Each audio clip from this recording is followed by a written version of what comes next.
50,000 বছরের রাস্তা হবে, যার যার কবর থেকে হাসরের মাঠ। ফুলচেরাতের পুল হবে 30,000 বছরের রাস্তা। আমার উম্মতগুলো কিভাবে রে পায়ে হেঁটে তারা অতিক্রম করবে?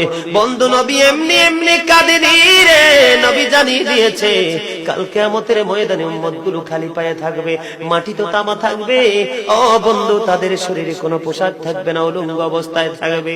এবং মা আয়েশা প্রশ্ন করলো, গো প্রাণের নবী, জানতে মনে চায় নবী গো, এই যে আপনার উম্মতগুলো উলঙ্গ অবস্থায় খালি পায়ে সবাই থাকবে গো নবী, তারা কি নারী পুরুষ একসাথে? কয় হ্যাঁ, নারী পুরুষ একসাথে। তারা কি কেউ কারো দিকে নজর দিবে না?